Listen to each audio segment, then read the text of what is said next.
Seja bem-vindos ao Telenotícia. Tudo aposto para a presente edição. Convido a si, telespectador, para acompanhar as notas que marcam a atualidade no país. Para já vamos ao centro do país, onde mais de 50 mil famílias em Sofala necessitam urgentemente de apoio alimentar num cenário marcado pelo impacto de fenômenos climáticos adversos e a propagação de pragas. Enquanto as autoridades buscam soluções, as comunidades locais clamam por respostas urgentes. Trata-se dos distritos de Xemba, Caia, Maringue, Maromeu, Xeringoma, Nhamatanda e Machanga em Sofala, que as famílias em destaque estão à espera da colheita da segunda época agrícola, dado que na primeira não colheram quase nada, devido a vários fatores climatéricos, incluindo pragas. Porque após a época chuvosa, depois do seu balanço, ainda existem famílias que estão numa situação ainda muito delicada, que precisam de continuidade de assistência. Obviamente vamos dar alguma capacidade alimentar, mas também vamos reforçar com alguns insumos para a pouca umidade que estamos a registrar, eles possam produzir. Em termos daquilo que seria a família, estamos a falar no universo de um total de 50 mil famílias que poderão ter este processo de assistência contínua do programa. Obviamente, não é a total de 50 mil famílias que vão receber em simultâneo todos os itens, mas é o nosso universo de resposta que vamos continuar ainda a trabalhar com elas. Nós estamos a precisar a um universo de 200 toneladas de produtos alimentares para responder às necessidades primárias. Começamos a receber algum produto, mas neste momento continuam produtos no processo de mobilização. Segundo o delegado do Instituto Nacional de Gestão de Redução do Risco de Desastres em Sofala, a partir da próxima semana, 8 mil famílias afetadas pela seca moderada nos distritos de Xemba, Caia e Machanga passarão também a ter assistência em valores monetários. No âmbito do programa PASD do INAS, vamos poder assistir a um total de 7 mil famílias. Isso significa que as famílias já estão a receber telemóveis, que vão poder depois receber valores por parte do M-Pesa, em que esses valores vão poder culminar a compra de produtos alimentares num período de 3 meses. Dentro deste programa, também de resposta ao impacto ao El Niño, o distrito de Maringue, onde o INGD e o Acnur também vai avançar no apoio também de valores para distribuir às famílias, que nós chamamos EVOSHA, que vai apoiar a um total de 1.000 famílias. Tudo indica que começam a receber ao longo da próxima semana, porque há uma série de trabalho de identificação dos beneficiários, de capacitação, de entrega e depois também para poder monitorar como é que depois serão feita aquilo que seria a utilidade daquilo que seriam os valores a serem enviados por parte da operadora de serviço. O valor variam de 2.500 para o caso do programa PASD, variam até 3.000, 3.200 para o programa do Acnur. Importa referir que desde a fase do El Niño até ao momento, 500 mil pessoas receberam apoio em produtos alimentares, de um total de 624 mil previstas. E mudando de cenário para o norte do país, os utentes que vivem ao longo da estrada que dá acesso à praia do Fernão Veloso, em Nacala Porto, estão agastados. A condição degradante da via, com poeira intensa e inúmeros buracos, continua a dificultar a circulação local e compromete o turismo local. Utentes que residem ao longo da estrada que dá acesso à praia turística do Fernão Veloso na cidade de Nacala mostram-se agastados com a poeira e os buracos que dificultam a circulação. Segundo os moradores do bairro, desde o tempo colonial que a estrada foi construída, não recebeu nenhuma reabilitação, agravando as condições de vida e a mobilidade na zona. Falando honestamente que as condições em que encontra essa rua não são favoráveis para uma estrada da cidade, né? Apesar que toda Nacala é assim mesmo, mas praticamente vivemos mal. Consumimos poeiras, ora acidentes que não há tempo de acontecer, posso dizer nesse preciso momento. São constantes, às vezes, acidentes de motorizada por causa do buraco da estrada. Desde no tempo colonial que se fez essa estrada, nunca se reparou. Eu nunca acreditei em nenhum dirigente deste país. Sim. Eu, sendo município dessa, nunca acreditei em nenhum dirigente deste país. Sempre há promessas que nunca se cumprem. A mensagem que eu deixo para outras pessoas, principalmente para os dirigentes do município, do nosso município, é de criar condições. Nós queremos viver bem, andar bem. Até tem certos pontos em que o nosso líder, os nossos dirigentes, começam a reparar coisas que não têm interesse. Estão aí a fazer praça da independência. Aquilo ali seria uma coisa terciária. Temos estradas. Essa estrada é que transporta doentes para o hospital, é que vai no aeroporto internacional, é que vai no centro turístico. Militares passam daqui mesmo e aquelas condições não são favoráveis. E um doente que sai naquela velha Mussuril, Mempa, passa nessa estrada e acaba morrendo por causa de um paciente, precisa ter um cuidado. Além dos residentes, os transportadores de semicoletivos e operadores de taxi-mota também mostram-se preocupados com a estrada. Nós estamos a trabalhar porque sabemos que até agora que a estrada está em reabilitação, mas obviamente já fazer o quê? Nós trabalhamos dessa forma, sabemos que a estrada também não tem condições, mas não temos como nem onde procorrer agora, mas que é tarde cedo isso pode melhorar. A reabilitação da estrada, obviamente já o projeto já estava avante, né? Não estamos satisfeitos, obviamente assim. Sou chaveiro, ando do carro, de outros dias, assim hoje estou de folga, mas essa nossa estrada que sai do cruzamento Fernão Veloso até lá em Naerenque, a estrada não fornece para nós chaveiro. Passa água que sai de lá da cidade, vem até nessa nossa zona, parece que numa lagoa, né? Quando sai essa água de lá da cidade, vem para aqui, outro despeja nesses lados, vamos ver essas escovas, ou qualquer município que entras nesse bairro, parece que esquece. Confrontando com a situação, o presidente do Conselho Autárquico de Nacala Porto, Faruque Nuro, garantiu que a reabilitação da estrada terá seu início em breve, como resposta ao clamor dos munícipes. É preciso entendermos que o município trabalha com vários fundos, desde o Receita Local, Fundo de Estrada, o FIA e o FCA.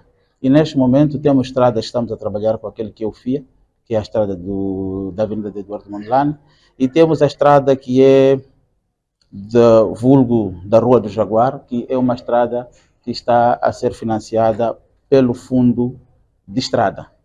Então, aquele que é o Fundo de Estrada é um pouco complexo, os seus trâmites, de forma os seus pagamentos, mas nós estamos a trabalhar junto ao empreiteiro e junto ao Fundo de Estrada, de modo a haver pagamento. Ainda não houve pagamento de sequer centavo naquela estrada, mas nós acreditamos que estamos agora a conversar com a empreiteira, de modo a vermos como é que podemos resolver aquela situação, visto que no Fundo de Estrada também, quando acaba o ano, aquele valor, se não for usado, também fica para trás. E para montar nas imagens é de Fernando a partir da cidade de Ferro Portuária de Nacala. Num outro assunto que gera indignação, foi revelado que o diretor nacional de Florestas e Fauna Bravia, Imed Falume, teria autorizado a exportação ilegal de produtos florestais sem licença nem vocação a duas empresas, Massadik Investimentos e Serviços e Ali Awash Comercial. Uma ação que levanta sérias questões sobre a gestão dos recursos naturais do país. O Ministério da Agricultura, Ambiente e Pesca emitiu uma nova lista de exportadores autorizados de madeira. O documento, assinado por Imed Falume, é composto por 38 empresas, duas das quais são Massadik Investimento e Serviços e a Linawas Comercial, empresa individual. As duas empresas não preenchem os requisitos legais para a exportação de produtos florestais conforme as leis vigentes em Moçambique. A Linawas Comercial, empresa individual, sediada na cidade da Matola, atua nos setores de eletrônica, e venda de material de construção e não possui nenhum registro para operar no setor florestal nem para a exploração ou processamento de madeira. Moçambique Investimento e Serviços, com a sede na Beira, está devidamente registrada e opera no ramo de despacho aduaneiro, mas a sua principal atividade está relacionada com a documentação de fretes, sem ligação com o setor florestal. Segundo o decreto que aprova o regulamento da Lei de Florestas, apenas os titulares de contrato de exploração florestal, plantações florestais próprias e indústrias de transformação de produtos florestais têm direito à exploração de produtos florestais.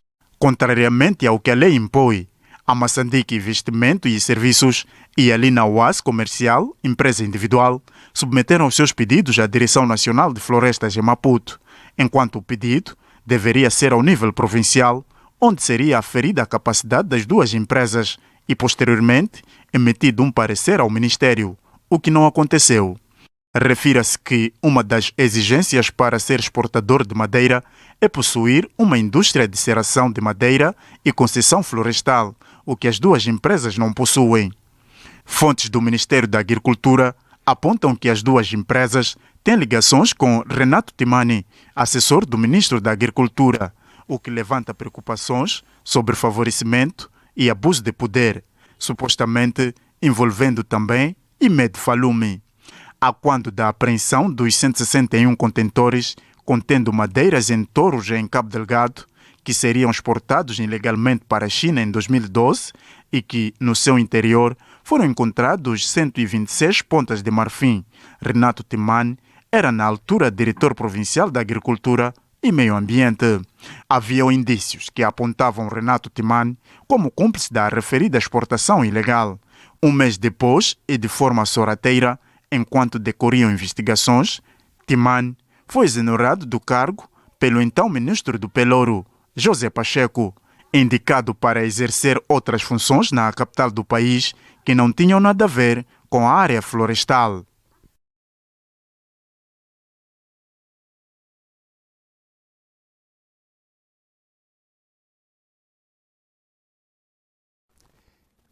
Em contexto político, o secretário provincial da Associação dos Combatentes de Luta de Libertação Nacional, Henriques Naueca, fez uma declaração polêmica. Segundo ele, não há nada que possa tirar a Frelimo do poder, um comentário que tem gerado debates em vários círculos sociais e políticos.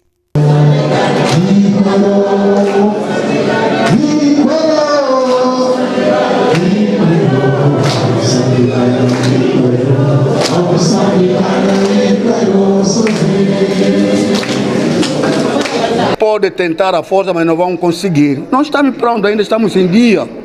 Não vão conseguir. Eles podem tentar a maneira deles para tentar a Frelimo, tirar a força, não vão conseguir.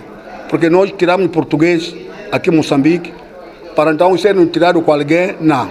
Isso dizemos o seguinte: até se Jesus Cristo voltar para a terra, então que a Frelimo vai ficar parada. Nós estamos prontos para conduzir a atividade do governo da Frelimo até ali onde vamos. Então, se o Cristo não volta, a Frelimo continua. Quando Cristo não volta para a terra, então a Frelimo vai continuar a governar. Isto não há segredo. E com o golpe de Estado?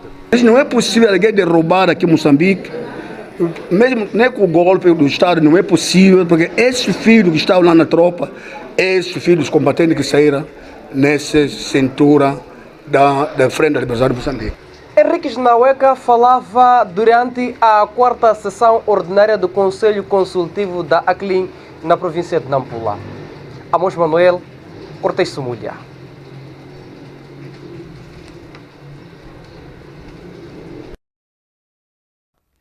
Na cidade de Quilimane, o Ministério da Planificação e Desenvolvimento esteve reunido com autoridades locais e parceiros para recolher contribuições na construção da Estratégia Nacional de Financiamento Climático.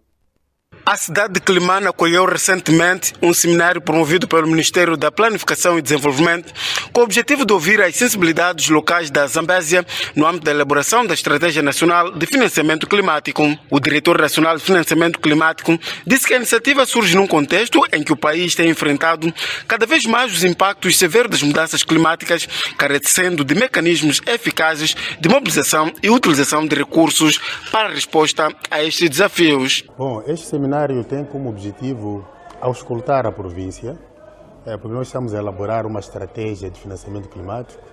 Como deve ter conhecimento, mudanças climáticas estão a impactar a vida do país e um dos constrangimentos que nós temos é tanto aceder a financiamento, que é para podermos implementar a ação de resposta, quer em termos de ações de mitigação ou adaptação às mudanças climáticas. A fonte afirma que colher subsídios ao nível local surge como estratégia para que reflita a realidade das províncias e permita uma coordenação eficaz entre diferentes atores públicos e privados. Com esse instrumento, a pretender definir os papéis dos vários atores, tanto nesse processo, com esse instrumento, a pretender definir os papéis dos vários atores, tanto nesse processo de mobilização de financiamento, que é para o país possa mobilizar mais recursos, possa usar mais recursos e tenha tanto melhor resposta, não só olhando para financiamento internacional, mas também para o financiamento interno, através dos nossos orçamentos do Estado, através do tanto resposta que o setor financeiro também pode dar a esta problemática. Portanto, este é o grande objetivo, que era de colher a sensibilidade ao nível local, ao nível da província, que é para termos um instrumento que de facto seja orientador para todos os níveis.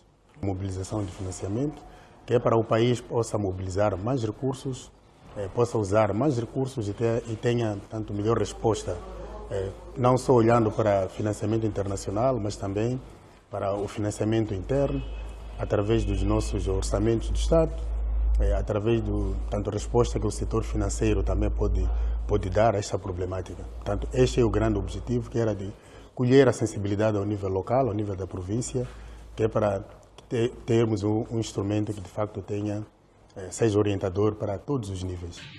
Sobre os distritos mais afetados na Zambésia, o diretor esclareceu que os impactos variam conforme o tipo de intensidade dos fenômenos climáticos, como ciclones e inundações. Aliás, não há nenhuma província à escala nacional que não tenha sido impactada. Pode haver uma diferença consoante aquilo que são os fenômenos.